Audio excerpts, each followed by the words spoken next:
Big boss షోలో ఎంటర్‌టైనర్స్‌గా ఉండే small screen comedians చివరికొచ్చేసరికి winner రేస్‌లో ఎందుకు ఒక అడుగు దూరంలో ఉండిపోతున్నారు? ఎప్పుడైనా ఆలోచించారా?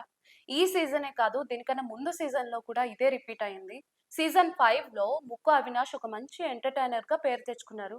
బట్ టాప్ 5 వరకు కూడా రాలేకపోయారన్నమాట. అయితే ఈ సీజన్‌లో ఇమ్మాన్యుయల్ ఒక ఎంటర్‌టైనర్‌గా మాత్రమే కాకుండా ఆల్ రౌండర్‌గా పేరు తెచ్చుకున్నారు. ఎందుకంటే ఆయన ఒక సైడ్ ఫన్ ఇస్తూనే ఇంకొక సైడు టాస్క్‌లు గూడా బాగా ఆడుతుండే అన్నమాట.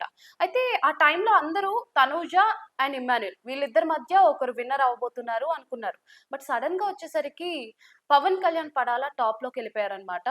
అయితే ఇమ్మాన్యుయల్‌కి థర్డ్ పొజిషన్ అయినా వస్తదని అందరూ అనుకున్నారు. బట్ సడెన్‌గా లాస్ట్ వీక్‌లో డిమాన్ పవన్ ఆయన్ని వెనక్కి నెట్టి థర్డ్ పొజిషన్‌కెళ్ళిపోయారన్నమాట. అయితే ఇమ్మాన్యుయల్ ఫోర్త్ పొజిషన్‌లో ఎలిమినేట్ అవ్వడం బయట సపోర్టర్స్ గాని, ఆయన ఫాన్స్ గాని యాక్సెప్ట్ చేయలేకపోతున్నారు. మరి ముఖ్యంగా ఒకే మాట అంటున్నారు. అదేంటంటే కమెడియన్స్‌గా ఉండడమే దురదృష్టమా అని చెప్పేసి. సో, దీన్ని మీరు ఏకీభవిస్తారా? లేకపోతే వ్యతిరేకిస్తారా? కామెంట్ చేసేయండి.